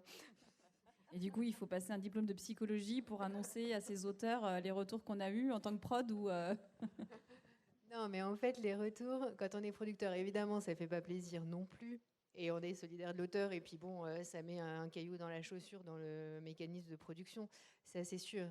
Mais en fait, les retours, quand même si chacun a son, comment on appelle ça, sa sensibilité, blablabla, c'est quand même intimement des choses qu'on pense. Enfin, je veux dire, ils tombent pas du ciel, les retours, en fait, au final. Souvent, en tant que producteur, nous, c'est des choses qu'on pense du scénario. On se dit, bon, bah, ça va peut-être passer, on sait jamais. Et puis, voilà, je veux dire, comme je vous le disais tout à l'heure, le processus est tellement long que le scénario, il est jamais abouti. Enfin, le scénario n'est jamais abouti, c'est le film qui aboutit quand il sort, en fait. Mais voilà, on pourrait le travailler des années. Donc à un moment, il faut bien l'envoyer.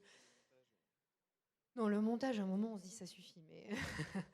Mais en tout cas, le scénario, voilà, on l'envoie. Et s'il y a des retours critiques, en tant que producteur, je pense qu'on n'est pas bon producteur si on ne les a pas anticipés. Après, il peut y avoir les retours critiques, on peut avoir l'aide quand même, parce que ça passe quand même. Mais bon, donc pour nous, c'est moins dur, parce que c'est quelque chose qu'on peut rationaliser. Et en effet, après, donc souvent, en fait, c'est les producteurs qui appellent le CNC, les régions, les chaînes, et les guichets font les retours. Et nous, on prend des notes, et ensuite, on appelle l'auteur. Est-ce que tu donnes tous les retours? Ou Oui. est-ce qu'il y en a que tu gardes en disant allez, ça sert à rien, ça va faire mal? Non, mais on le débrief, en fait. C'est-à-dire que le CNC, enfin, ou les gens qui donnent les retours, là, ils donnent les notes de tous les gens qui étaient dans la commission. Et moi, j'ai un avis dessus. Et donc, quand on discute, j'essaie de faire ça pas trop par téléphone, c'est moins agréable. Je crois qu'on a fait l'erreur une fois, non? Et voilà, au café, au moins, on discute chaque phrase. Alors ça, tu vois, je trouve qu'elle a raison, parce qu'en fait, nous, en tant que producteurs, on essaie d'amener des solutions par rapport au scénario. Ça permet justement de rappeler des choses qui ont été dites. Puis sur les choses qui font mal, ou bien il y a aussi des choses avec lesquelles on peut ne pas être d'accord. Enfin, moi, ça m'est arrivé de représenter un dossier au CNC sans avoir changé une ligne, en écrivant une note, en disant, écoutez, excusez-moi, le projet, c'est ça, c'est ce qu'on redépose, si ça vous plaît pas, ça vous plaît pas. Enfin, voilà, il y a un moment, c'est aussi notre travail d'avoir ce discernement. Enfin, c'est pas souvent, hein. Mais voilà, en général, quand même, je suis plutôt d'accord avec finalement mes confrères qui sont dans la commission et qui ont un avis au final que je partage. Et après, il faut faire un dosage, quoi. C'est pas non plus.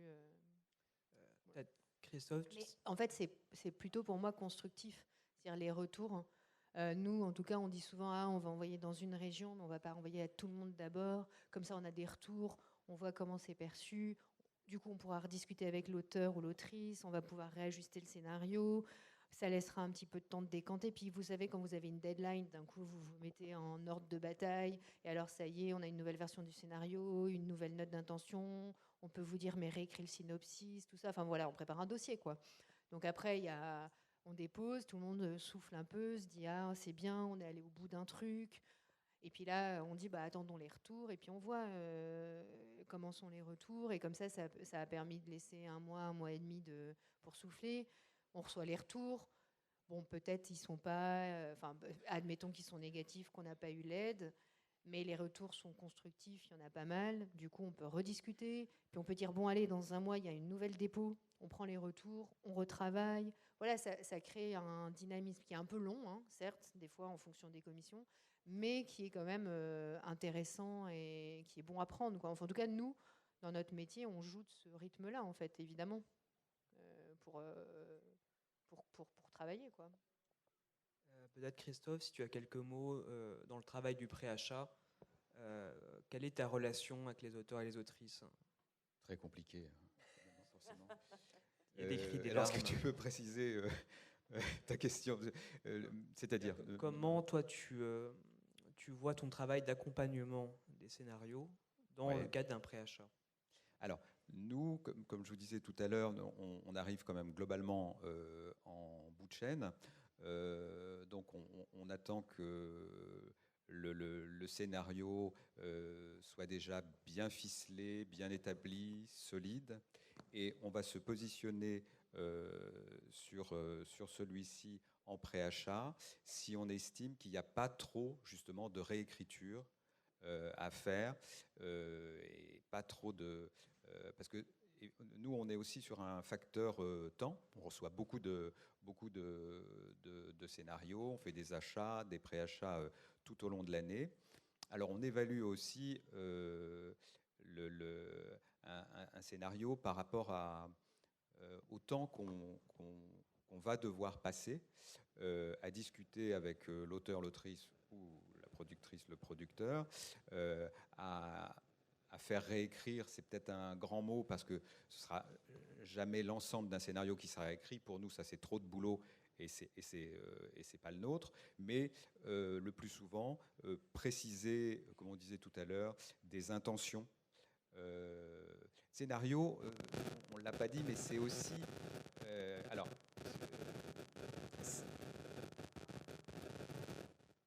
Ça, c'est Arte qui veut me censurer. À chaque fois, Hélène Vessière me fait le coup. Non, mais le scénario, je ne sais plus ce que je disais sur oui, le scénario, c'est une boîte à outils aussi. C'est-à-dire que on est à un stade de ce que sera un jour peut-être le produit fini qui se verra sur l'écran, où là, vous ne pourrez plus rien changer. Mais jusqu'au montage, le film, il évolue. Et parfois, il y a un travail de montage considérable qui fait que le film ne ressemble plus au scénario. Ça peut être bien, ça peut être... Mais voilà, tout ça, c'est mouvant, tout ça, c'est vivant. Donc c'est important à prendre en compte. Et effectivement, nous, en tant que diffuseurs, on peut travailler avec vous, on peut vous accompagner sur un bout de chemin, mais il faut que ça reste relativement modeste comme travail de réécriture. On ne peut pas se substituer ni au producteur, ni au CNC par rapport à ça. Donc quand on se positionne sur un préachat, ça veut dire qu'on considère que le scénario tel qu'il est, il a un potentiel à être préacheté et à être diffusé, il a un potentiel festival, mais il faut des ajustements.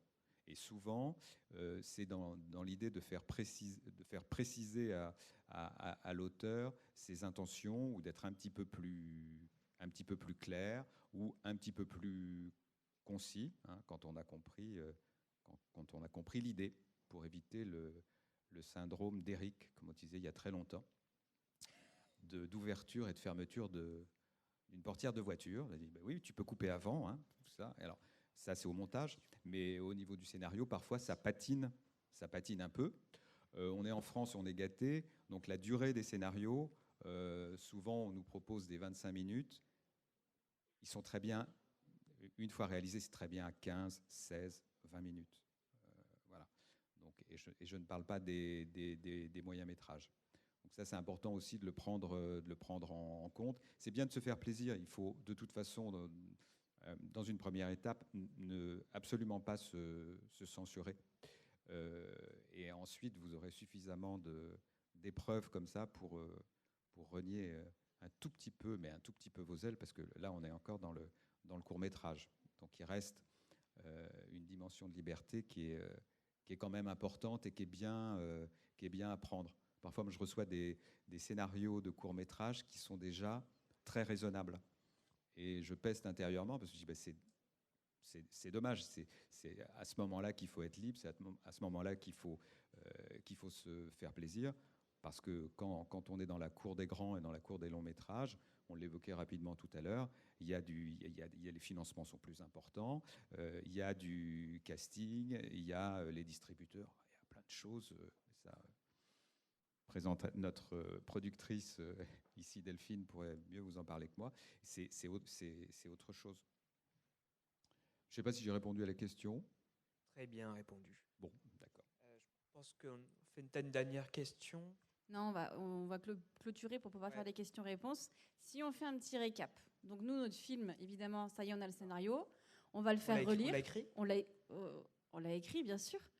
On va le faire relire, par exemple, chez Séquence 7. On va prendre des scripts docteurs, payés très cher. Payés très cher chez les lecteurs anonymes. On peut se faire épauler d'une scénariste plus chevronnée, et peut-être même en rêver en tant que réalisatrice. Ensuite, on estime que le projet est plutôt bien ficelé. Ça fait un moment qu'on le mature. On va rencontrer une production qui va évidemment flasher sur ce projet parce qu'il est génial, qui va flasher sur nous aussi parce qu'on est pas mal, qui va ensuite aller défendre ce projet auprès du CNC, auprès de France Télé, qui vont financer, préacheter ce projet, et qui sera diffusé et primé dans tous les festivals de France et de Navarre. C'est donc le schéma classique. Et ce sera un film de deuil. Et ce sera un film de deuil. Avec des zombies. Si vous avez des questions, eh ben, c'est le moment. Allez, direct, c'est parti. Bonsoir, bonjour. Je voudrais poser la question à monsieur. Je voudrais savoir, vous vous ciblez dans quel client? Non, c'est monsieur. Oui, France Télévisions. Oui. Ok. Vous vous ciblez dans quel domaine de sujet, en fait? Quelle clientèle? Alors, pour reprendre un petit peu ce qu'on disait tout à l'heure, en tout cas concernant nos choix, il n'y a pas de sujet préférentiel, il n'y a pas de sujet préétabli, si vous voulez, sur les genres. Hein. On accompagne, alors pour être concret, on accompagne de l'animation, de la fiction, des essais, des choses qui sont peut-être un petit peu plus difficilement classables.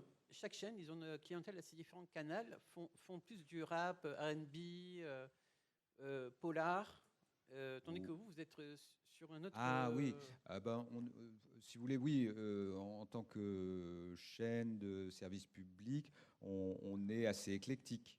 On ne va pas faire que du rap ou du Airbnb. Hein. Non.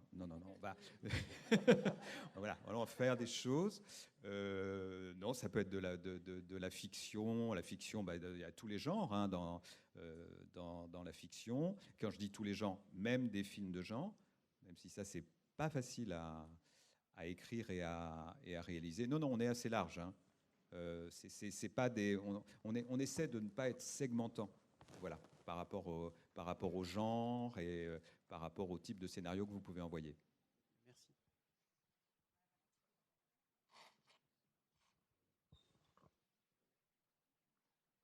Merci beaucoup. Moi, j'avais une question parce qu'on parle beaucoup des premiers courts-métrages qui sont produits, mais il y a aussi beaucoup de courts-métrages qui sont autoproduits, qui bénéficient peut-être de certaines aides, mais où c'est surtout un réalisateur tout seul.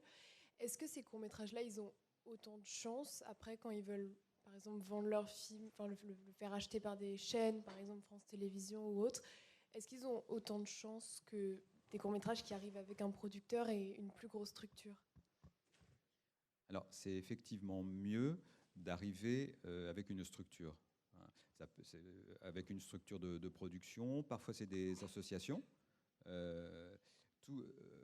Si vous arrivez en cavalier seul comme ça, c'est effectivement un peu plus dur.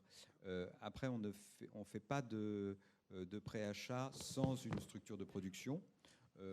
Donc on peut nous envoyer, une fois que le film est réalisé, bien sûr vous pouvez nous l'envoyer, on le visionnera comme les autres. Mais dans le cadre de préachat, on n'accompagne pas sans structure.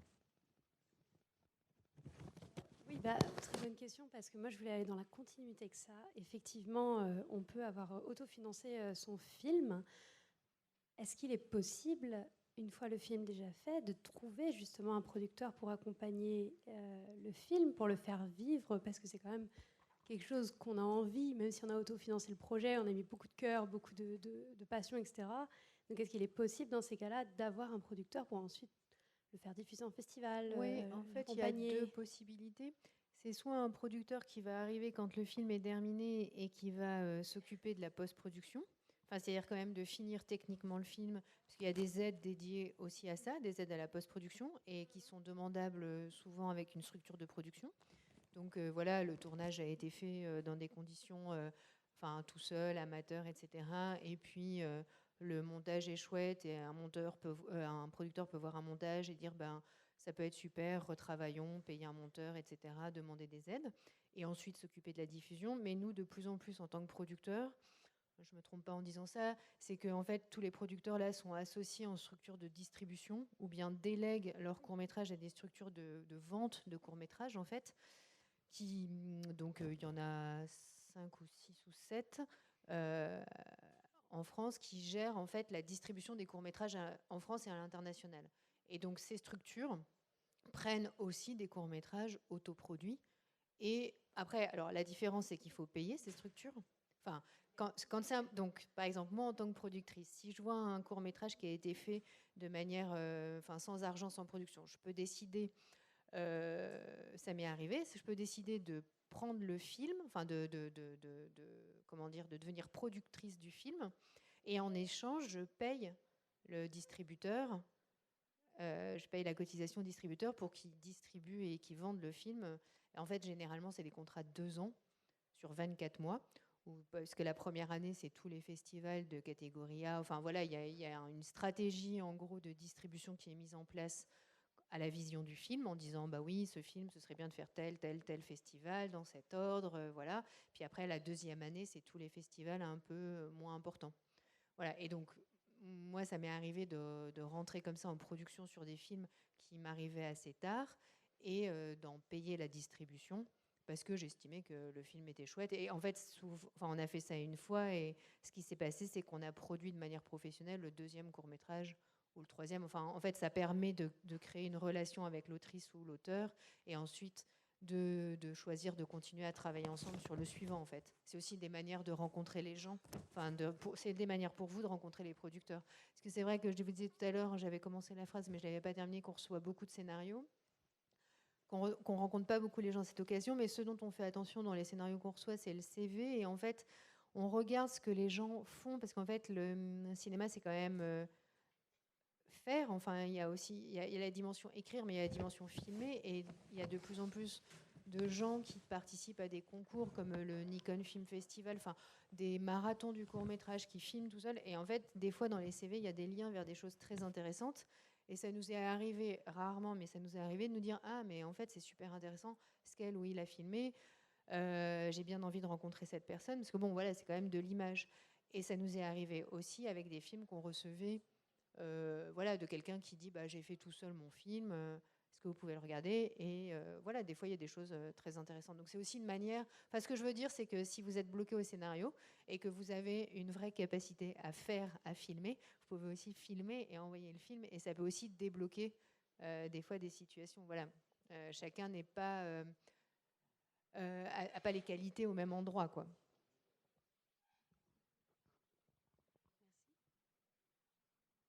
Bonjour. Moi, j'aimerais savoir s'il existe des dispositifs particuliers ou des interlocuteurs privilégiés quand on écrit pour les enfants, enfin pour les jeunes enfants.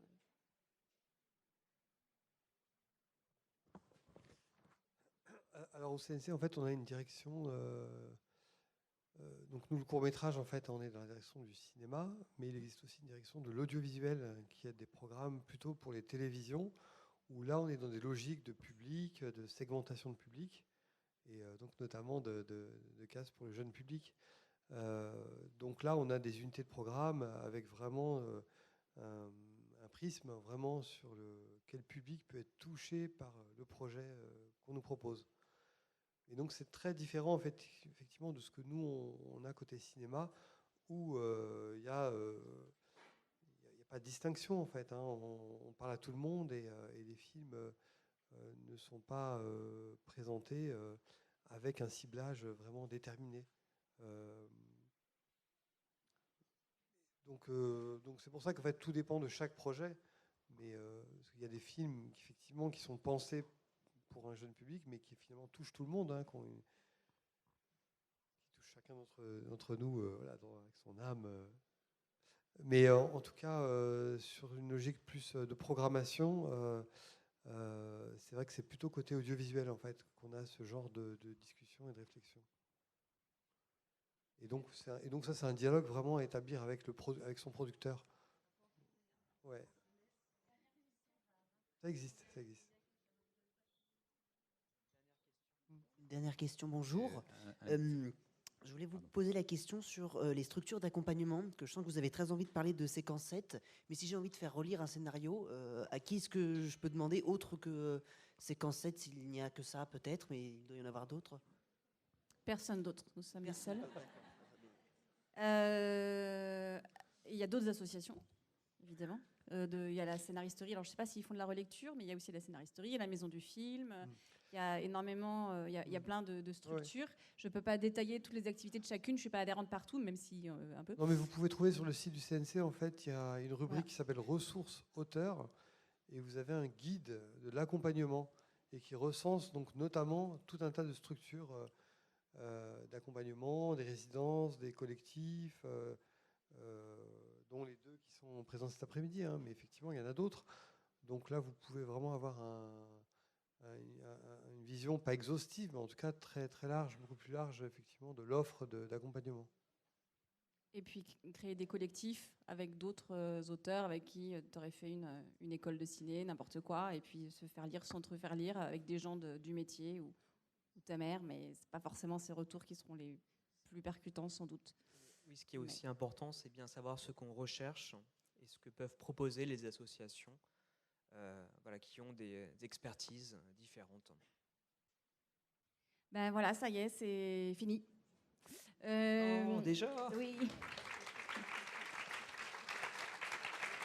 Merci beaucoup à tous les quatre. On sait que vous avez des agendas chargés, que vous êtes extrêmement sollicités. Alors on vous remercie d'avoir bien voulu vous prêter à notre jeu et on espère que vous aurez appris plein de choses et que voilà, vous allez pouvoir tous vous lancer dans votre premier court-métrage si ce n'est pas déjà fait. Merci beaucoup. Merci beaucoup. Merci.